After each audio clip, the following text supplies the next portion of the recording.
Dito na lang po ako kasi medyo short lang naman yun.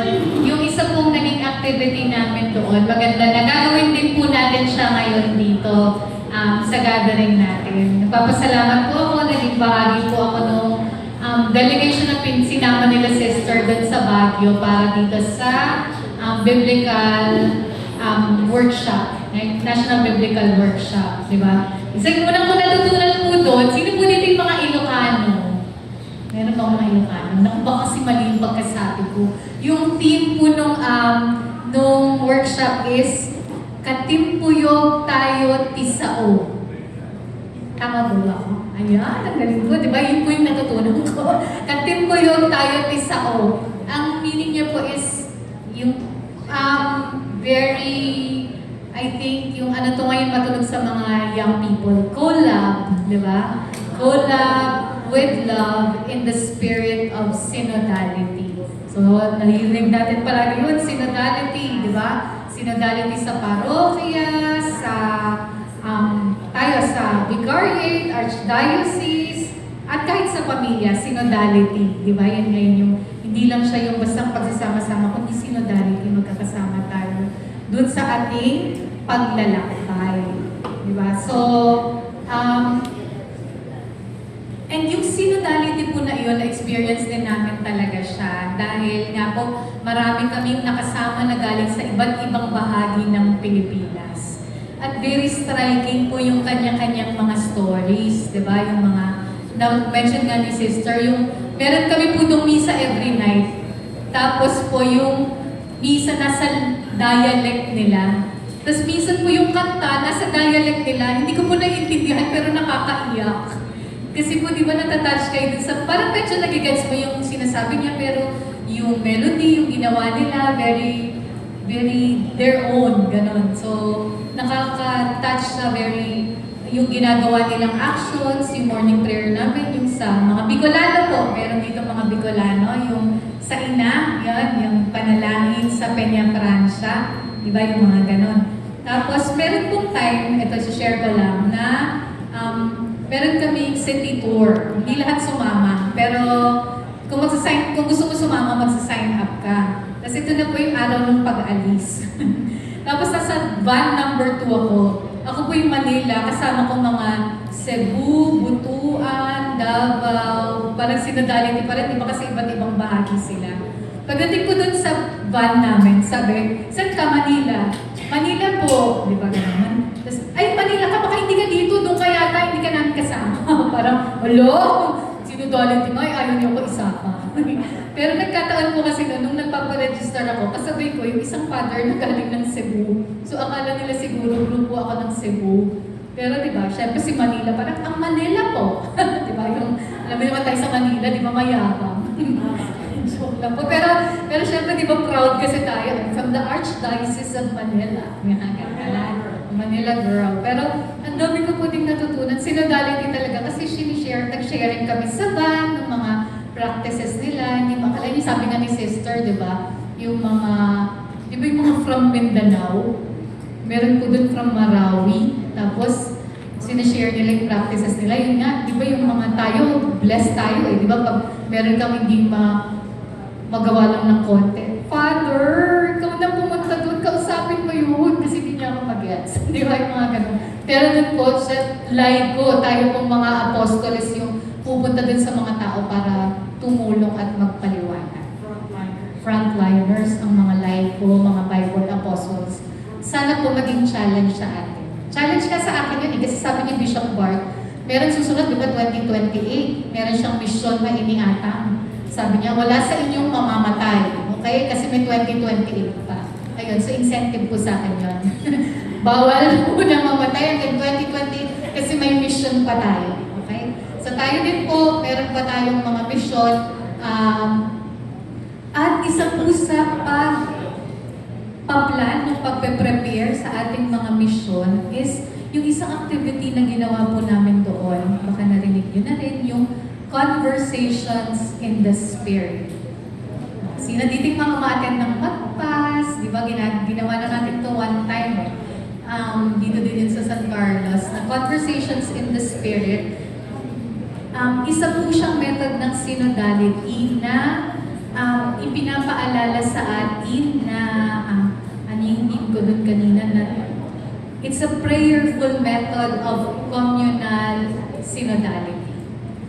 So, ibig sabihin, hindi lang tayo yung sa synodality, nagpaplano tayo, ano bang magandang gawin dito sa aking komunidad, dito sa aking grupo, sa aking ministry, na ang nangyayari minsan, nagko-compete tayo, di ba? Parang, ay, mas magaling kaya yung mga lektor, di ba? Yung mga ganun. Ay, hindi, mas magaling kaya yung mga choir, hindi nyo kayang kumanta, di ba? Naalala ko po nung nandoon kasi kami mag-serve Archdiocese of Manila. Tapos sabi, di ba magka-choir? Nag-practice kami mag-choir eh. Sabi ko, ay, magiging choir na ako sa wakas. Di ba? Ayan, magiging choir daw. Choir. Tapos nung kinabukasan ko, nung nag-misa, sabing gano'n ni sister, nung mag-misa na, sabing gano'n, uy, wala daw commentator. Tapos sabi sila ni Father Ronnie, sabi nila, ikaw na. Sabi ko, choir ako eh, di ba? Pagkakataon ko na maging choir, hindi ko ako pinayagan. Pero nakatuwa po na bawat isa sa atin ay may espesyal na role o ganap sa bawat pangyayari sa ating lipunan, sa ating komunidad. Yan. At minsan, kailangan nating pakinggan, at hindi minsan pala, palagi, di ba? Na yung bagay na iyon na sa atin ay ipapagawa ay bunga ng ating ding pakikinig sa mga pangyayari, pakikinig sa mensahe ng Panginoon at pakikinig sa Espiritu Santo. Di ba? Ngayon po, ang gagawin natin sa tulong nila Tere ay magkakaroon tayo ng groups. Kasi pagkakataon na tayo naman ang magsalita at mag-share ng ating mga experiences. Di ba? Ng ating mga... Sana po yung grupo natin iba't ibang parokya ha, kasi baka tayo-tayo lang din. Para nagkakarinigan tayo ng kung ano ba yung nangyayari sa iba't ibang parokya. Nung kami po noon, ang midterm sa synodality na ngayon na ginagamit, yan po dito mga umatende ng MAE, yung Manila Archdiocesan Ecclesial Assembly. O yun, mga kabataan. Wala po ako doon, pero yung mga kabataan din namin yung aming ipinadala. Kasi para pakinggan din ang kanilang mga tinig. Yan. So yung gagawin po natin, magkakaroon tayo ng groupings, and in that grouping, papracticing po natin itong conversations in the Spirit. Conversation in the Spirit. Paano ba siya ginagawa? Mananahimik lang ba tayo dito at tatawagin natin ang Espiritu Santo para hali kayo bumaba ka dito at sabihin mo sa amin kung anong mangyayari? Paano ba natin siya na-experience? Okay. So dito sa pag-grupo natin, unang-una ay sharing. Mahalaga po yung sharing, di ba? Kasi gusto nating pakinggan, gusto din nating ibahagi kung ano yung ating mga karanasan. Di ba? Tapos ang susunod po ay listening. So makikinig tayo, hindi agad-agad sa espiritu, makikinig tayo sa mga kasama natin. Di ba? Pagkatapos po noon ay magkakaroon tayo ng ano sa Tagalog synthesis, pagbubuo. Kung ano man yung ating napakinggan o kung ano man yung ating naibahagi. Right? At yung unang-una po doon sa sharing, mahalaga, tandaan po natin ito ha, sharing from the heart. Diba? Sharing from the heart. Hindi po tayo nagbabahagi nung na nagpe-preach. Diba? Ganito kasi yan eh. Ito yung ayon sa ganun, di ba? Yung mga mahilig tayong mag-quote ng mga kung ano-ano, pero ang gusto natin ay ibahagi kung ano yung ating karanasan. Sharing from the heart, right? And when we're sharing from the heart, yung mga tao naman na nasa paligid natin, ito po mahalaga to ha, active listening. Right? Ano po yung una? Sharing from the heart. Tapos yung pangalawa po, active listening. Yung active listening, napakahalaga po niyan, lalo na sa araw-araw din nating buhay. Sinasabing active listening, minsan po kasi may nagkukwento, tapos ikaw, hinahanda mo na din yung ikukwento mo. Di ba? Or hinahanda mo na din yung isasagot mo. Diba? Ako po yung trabaho ko minsan kailangan mo makinig dun sa mga tao. Minsan, diba, pag nagsalita siya, iniisip ko na agad kung ano yung magiging komento ko dun sa sinabi niya. Diba? Pero bago po natin isipin yun, pakinggan natin anong kwento niya. Minsan meron dong magandang punto, magandang pagbabahagi na dapat hindi natin ma-miss. Diba? Minsan pag pinaulit, para lang po yung pag nakikinig tayo sa misa, diba? Minsan, unang pagbasa, kalawang pagbasa, nagbasa ng Ebanghelyo. Pagdating din sa Gospel, pag humili na tatanungin ni Father, ano yung first reading? Meron bang nakakaalala sa misa, di ba? Kami, kahit minsan kaming mga lektor, di ba? Yung mga, ano yung unang pagbasa. Tapos nagtatanong, tingnan mo yung misa, ano nga ba yung first reading? Diba? Naalala ko po ng Pasko, diba? Yung every second na simbang gabi, ano po yung gospel? Galing! Genealogy of Jesus, diba? Sa dami nung kamag-anak niya, may natandaan ba kayo? Sino po? Dati po yung misa, ganun lector po ako, diba? Nasa harapan pa ako. Tapos yun yung genealogy, yung gospel.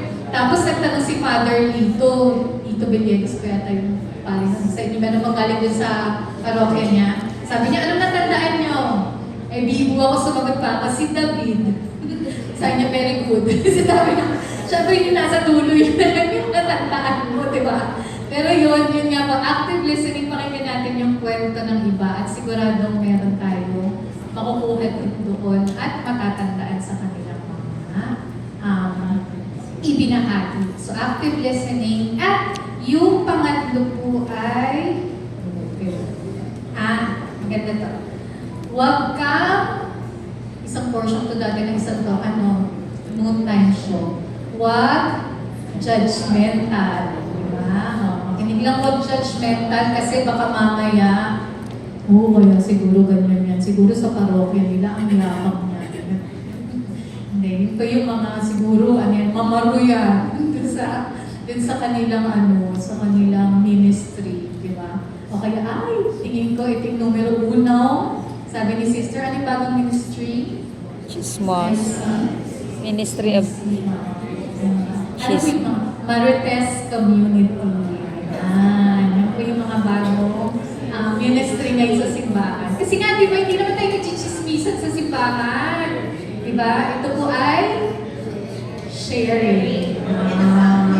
Sabi nila, yun ang bago, sharing. May sharing ako sa'yo, nahuli ko kanina. Si sister, nandun sa labas, may katagpuan. Ayan, diba? Yun yung bago, sharing. Sharing is caring. Pero, yun na po yung sharing is caring. Caring is sharing. Pero yun po so huwag tayong judgmental, pakinggan lang natin, ito na po yung bahagi ng ating conversations in the Spirit. Pagkatapos natin makinig, tayo ay magkakaroon ng moments of silence. Dun sa binahagi ng aking mga kasama, paano kaya yun nag-usap sa akin? Diba? Ano yung tumimo sa akin dun sa sharing niya? Pareho ba kami? O parang iba yung approach niya, baka dapat ganun pala, yung mga ganung pag-iisip. Pero basta hindi lang ina-analyze, kundi, Lord, dun sa sharing nila na yun, ano ba yung gustong sabihin nun sa akin? O kaya, gusto kayang gisingin sa aking isip, sa aking puso, dun sa mga pagbabahagi na iyon ng aking mga kasama. Diba?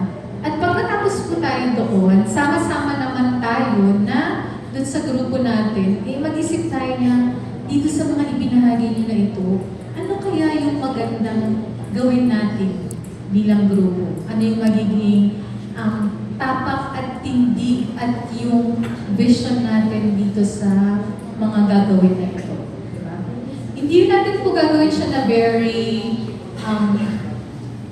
heavy na kailangan natin magplano after. Pero gusto ko sana sharing natin ngayon yung very personal sa atin. Diba? Paano ba tayo mag-group? Ilan tayo? Ay, Si Tere po mag-explain pa paano yung grouping natin. Tapos sabi ko po kung ano yung pag-uusapan natin na magbabahaginan tayo at makikinig tayo sa kwento ng bawat isa. Yes po. So, salamat po Ate Charles. Para po sa groupings po natin, ang ideal po kasi ay hindi po pareho po ng parokya para po magkakaiba-iba po yung situation at yung pwede po natin ibahagi. So, dahil marami po tayo, tutulungan po tayo ng mga kabataan po, sina Kuya Andrew. Max po sana sa isang grupo ay 5 katao. So, ang gagawin po natin, yung yung patalikod po na, yes po, na row po na magkakasama hanggang 5. So, count lang po kayo. Kahit linya po, pero hanggang 5. So, sabihin po natin kay sister, 1, 2, 3, 4, 5. Hanggang kay brother po, isang grupo po yan. Magkakaparang, parang marami po kayong magkakaparang.